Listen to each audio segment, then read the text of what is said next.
Look at this. Here is that trailer, and I rebuilt it after a tractor and trailer hit it and warped it. And you can see in that other video, that first video I put on here about the trailer, it was really messed up. But I had to cut it with an angle grinder and re-weld it, which it was a bitch. To me it was. I didn't have all the equipment to do it with. Because of that, it took me longer. I didn't have no way of seeing these places to weld. I didn't have no way of seeing them. So that's what made it take longer.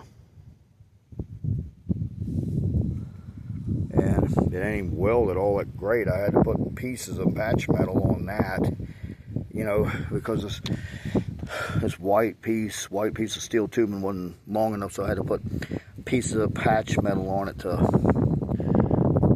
get it to hold.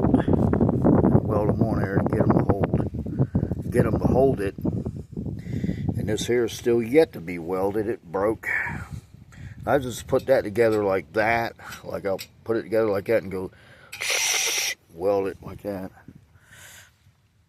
And oh boy, this here ain't done all the way either. You can see that in there. Look at it. See my hand behind it. That's still yet to be done. I don't know how I even missed that at all. But it's up and rolling again. I mean, it's just, I had to make it shorter.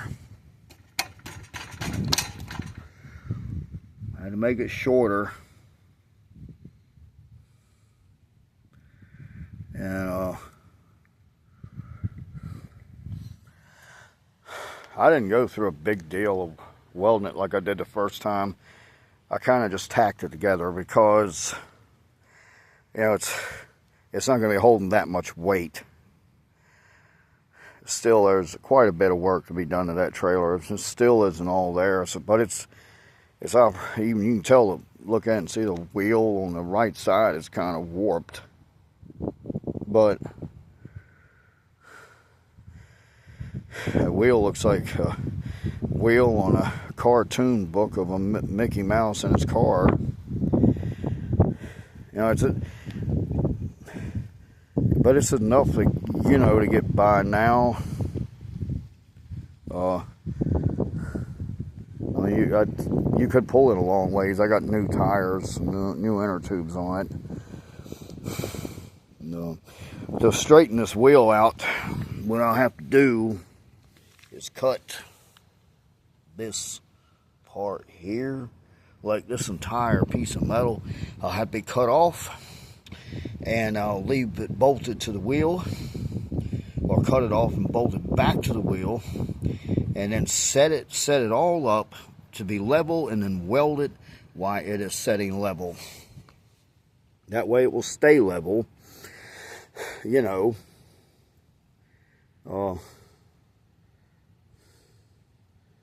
And I'll put pieces of metal on it though. Weld a couple of pieces of metal, maybe one or two pieces of metal to it to make it strong. What the world's going on?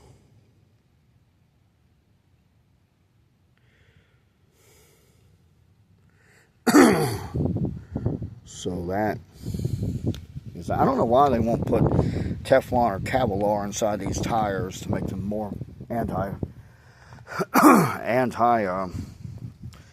hole resistant, you know, make it where you can't stick anything through it, like thorns or nails and stuff like that. Excuse me.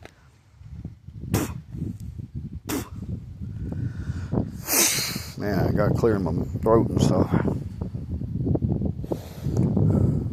Constant basis.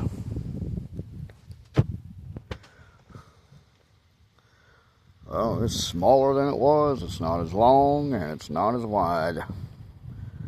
But I don't have a lot to carry either, so it don't need to be that wide or long. but it does need a little bit of more work done on it. I did this without a building bracket, you know, like I built that thing without anything to, you know, I built this trailer out of thinking a blessing from God, I would say. I don't know about anyone else. And I didn't even use a building bracket. I just looked at it, you know, and set it level to where it looked level to me, and I built it. I welded it together, but it's not quite completely even. There is some, you can look at the wheels and tell there's stuff out of alignment. It needs to be cut, re-welded, and adjusted to fit in alignment to keep the trailer, you know, doing the way it should do, so it doesn't wear out the wheels or start wobbling or cause a wreck when you're pulling it. But the best way to keep these trailers from wobbling when you're pulling them is get all the weight in the middle of the trailer, not on the sides, but in the middle. Get more weight in the middle than you got on the sides.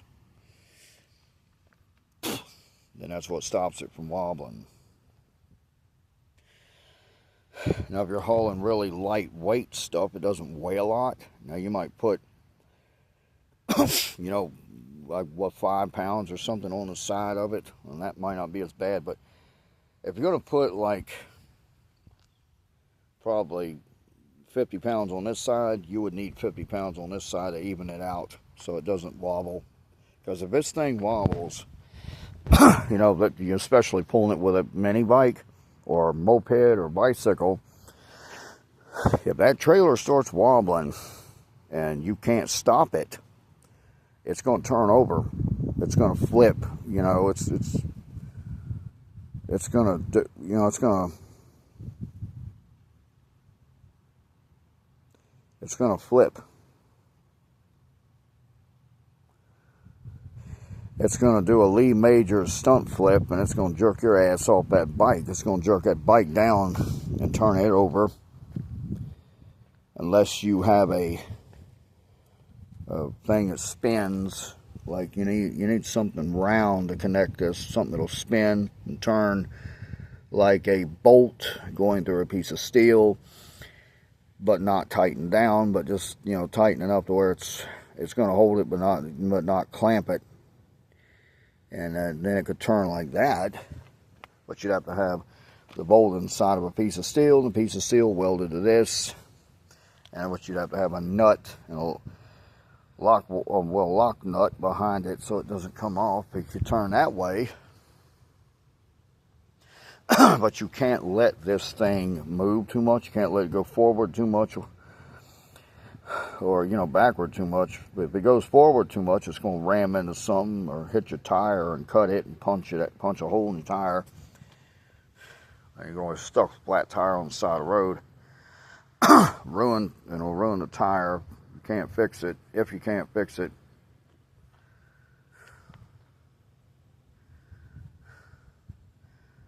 it does pretty well. I need to get another one of these hitches here. That one's warped. It's warped pretty bad, man. See, it doesn't go in all the way. It's been stretched. The trouble is here, all this weight going into this one little small piece of steel. Too much weight on this is what warps and bends it. You need actually, you need like either big round ball hitch, or you need a, what they call them things, man. You need a, like something with like another piece of this metal coming out of here, welded to the frame, and you need a bolt going through it, and a bolt going through this one, then the hitch here that hitches to the bolt like a hinge would do, and that way, you know, that that would cut down on all the pressure being put in one little piece of steel, which will ultimately bend and break. As you can see, that's already bent, warped. You know, this would definitely not pass DOT inspections. No, it wouldn't. It would ultimately fail because of this. But I mean, if like, if you're going around, you know, on back streets or, you know, low-speed back roads, this might pass. But if you were on an interstate freeway, interstate, you know, road in America, this would absolutely not pass, because if this fails, you know, it's going to let loose. Whatever cars are behind you are going to, more than likely, if they're going fast, and especially a truck, and it can't stop, it's going to hit this trailer. It could puncture the tires on the truck and cause it to wreck. I mean, that's what would happen. That's why it wouldn't pass DOT inspections or DOT standards. Department of Transportation. DOT stands for Department of Transportation.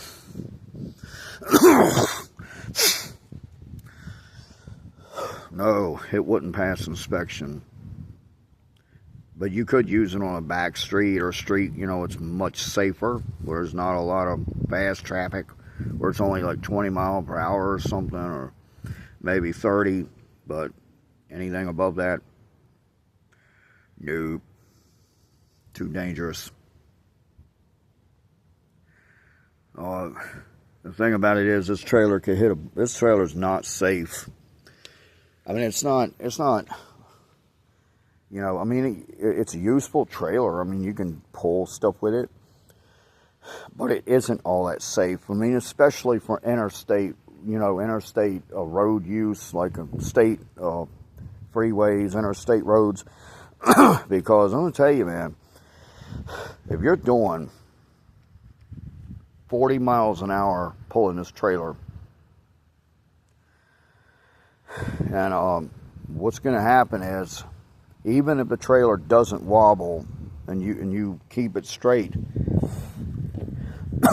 what can happen is these tires are not DOT rated. These tires are not, they're not Department of Transportation safe. They're not, these tires on these bicycle tires are not Department of Transportation rated safe. So what's going to happen if you hit even a small bump with these tires? Now, I mean, a small bump going 50 miles an hour. Oh man, because these are not steel belted radial tires, like, you know, like a highway approved car tire would be, or motorcycle tire. If you hit a little bump with these bicycle tires, it's gonna bend or warp that you know, that wheel. And if it does, it could blow out the tire, you know, and then cause the trailer to actually turn over. That's, you know, I mean, you could run it on the interstate 50 miles an hour as long as you don't hit a bump. I mean, well, what's the chances of that?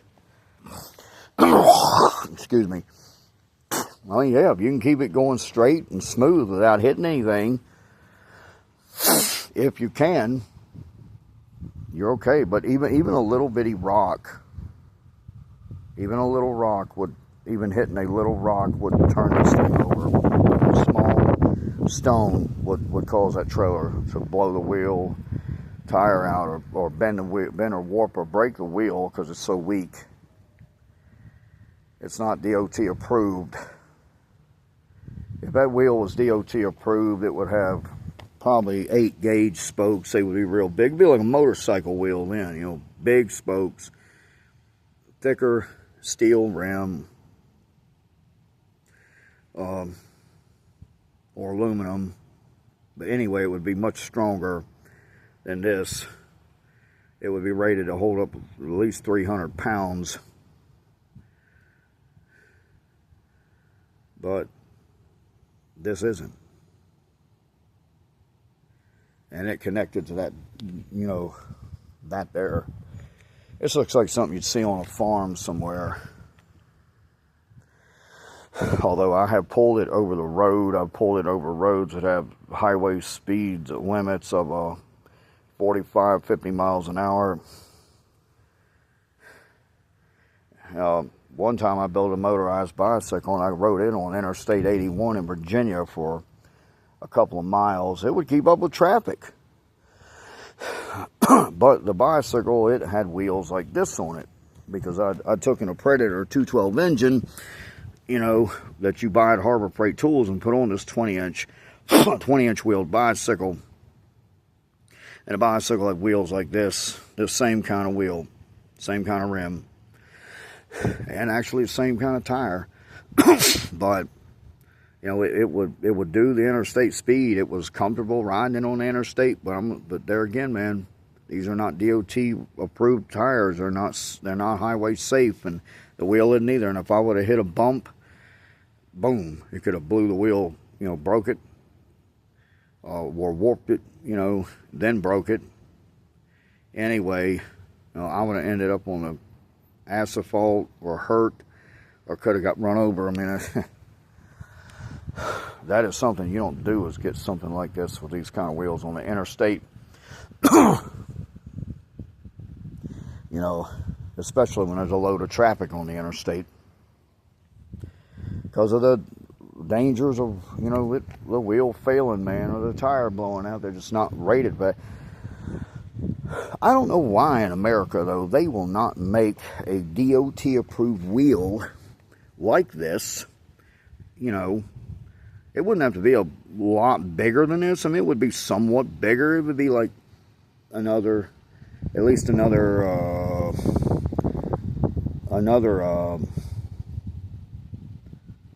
bicycle rim this width over. Like, there'd be two widths of this, which means it would have two widths of these tires.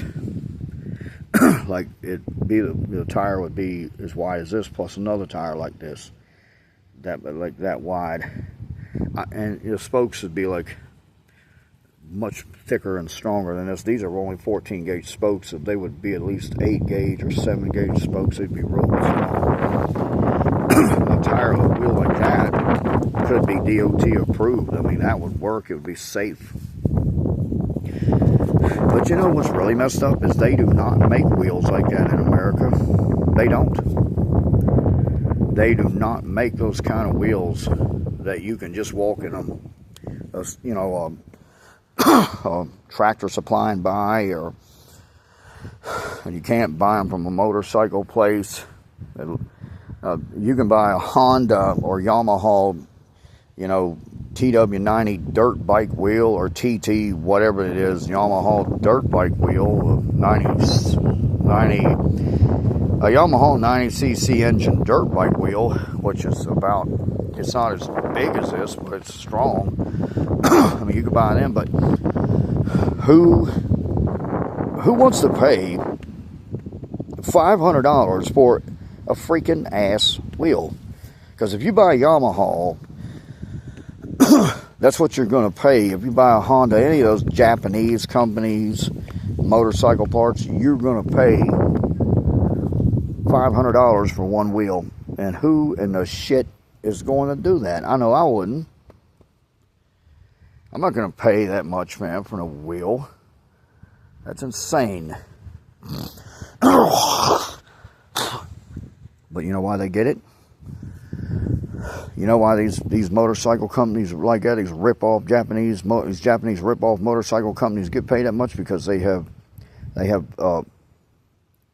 some bitches that'll go and pay that kind of money for a wheel.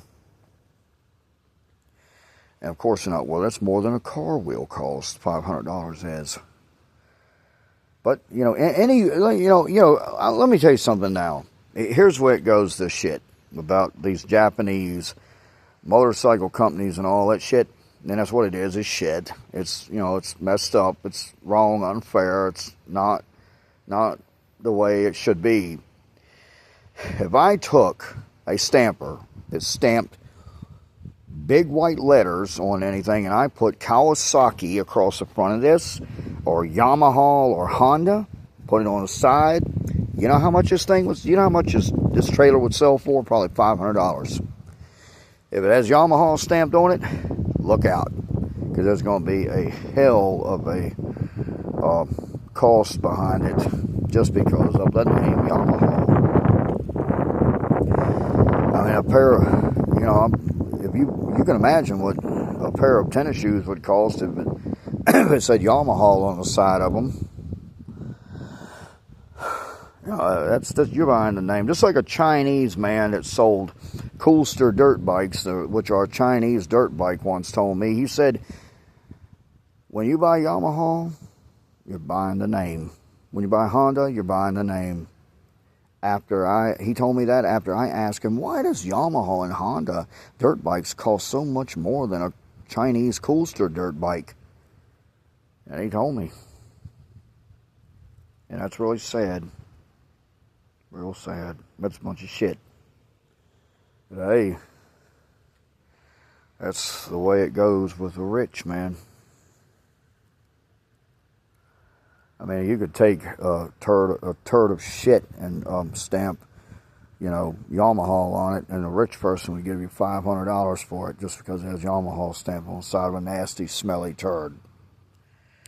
Okay, folks, that'll do it for this session of the homemade built do-it-yourself bicycle trailer.